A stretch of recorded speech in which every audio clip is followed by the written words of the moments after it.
Hay ciertas motos que me ponen nostálgico. Una de ellas es esta nueva Moto Guzzi V7 con el acabado Special. Tan solo ponerme a sus mandos me transporta a otra época, en la cual no era más que un niño que esperaba impaciente el fin de semana para que mi padre me diera la vuelta en moto.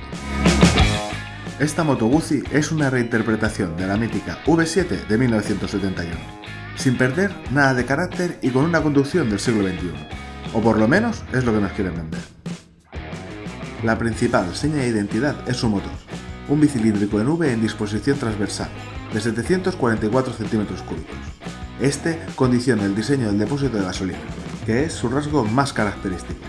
Como buena clásica, el cromo está presente allá por donde mires, desde sus grandes escapes hasta el cuentakilómetros.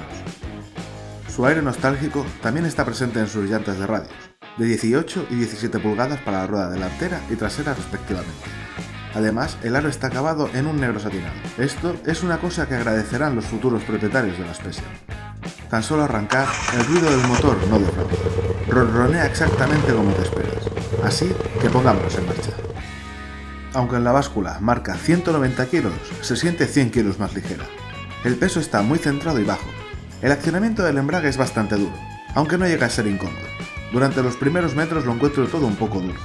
La transmisión por cardán es más directa de reacciones que la cadena, y con mucho menos mantenimiento. Necesito unos metros para acostumbrarme. En la ciudad nos podemos mover bastante bien. No es excesivamente ancha para movernos entre el tráfico, aunque si te gusta que te miren, no pasarás entre los coches. Hay pocas motos que despierten tanta expectación y simpatía entre los transeúntes. La gran mayoría se girará para contemplar la V7. Nuestra unidad de pruebas viene equipada con control de tracción y ABS. Puede parecer excesivo para una moto de 48 caballos, pero en determinadas situaciones son más que suficientes para poner en apuros el neumático de 130 trasero. Cada vez ruedo más por ciudad, pero sigo detestándolo. Así que salgamos de aquí. Por las vías rápidas, ir a lomos de esta Moto Guzzi es una gozada. La ergonomía es casi perfecta y el motor no parece desprender mucho calor. En determinadas situaciones, las reacciones de los amortiguadores traseros son un poco secas, pero nada destacable.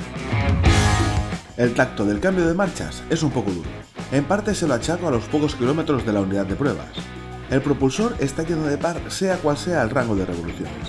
Eso sí, a partir de las 5000 revoluciones es donde nos muestra lo mejor de él. Donde mejor se disfruta la moto es en las carreteras secundarias. Así que vamos para allá. Lo primero que me sorprende es la frenada. Con un solo disco para cada rueda no me esperaba nada del otro mundo, pero el disco de 320 delantero mortido por una pinza Brembo de 4 pistones y un disco de 260 y pinza de 2 pistones nos dan una frenada contundente si es necesario. Rodando con tranquilidad, disfrutando del paisaje, que es como se espera que ruede el futuro propietario de la V7, funciona a la perfección. Las vibraciones no son para nada molestas, el chasis de doble cuna nos da rigidez suficiente, las suspensiones absorben las irregularidades del film. Todo funciona con eficiencia y suavidad. De hecho, hasta demasiado bien. Vamos a subir el ritmo, a ver cómo responde. Es sorprendente, pero se puede rodar más rápido de lo que parece. Los neumáticos, aunque estrechos, se comportan bien. El chasis aguanta el tipo y el motor empuja bastante bien. En los cambios de dirección es un poco perezoso. Con una llanta delantera de 17 mejoraría mucho, aunque a costa de perder estabilidad en el tren delantero. Se puede inclinar más de lo que parece. Lo único que no me gusta es que siempre vamos muy cerca del límite de las gomas. Al principio tocaba un poco con el caballete y las estriberas, pero ya no. Aunque en las curvas rápidas aparecen las limitaciones. Chasis, suspensiones y neumáticos no están muy de acuerdo en el ritmo que les impongo, y me avisan de varias maneras que me estoy acercando al límite. Así que mejor aflojar un poco y disfrutar de la conducción relajada y tranquila. Durante nuestra prueba, el consumo ha estado en los 6 litros por cada 100 kilómetros. Rodando a buenos ritmos por todo tipo de carreteras. Así que con los 17 litros de gasolina más los 4 de reserva tenemos una autonomía máxima de 350 kilómetros.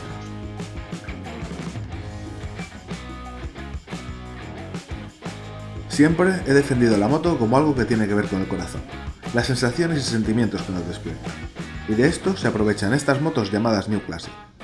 La Moto Guzzi V7 Special te da todo esto y casi ninguno de los inconvenientes de tener una clásica.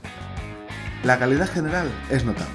Los cromados y acabados son de muy buena calidad. Tan solo echarían falta una parte de ciclo más acorde a los tiempos que corren. Yo veo la nueva V7 como un potencial lienzo en blanco, una base perfecta para la transformación y hacer tu moto única. Yo ya tengo la mía en mente.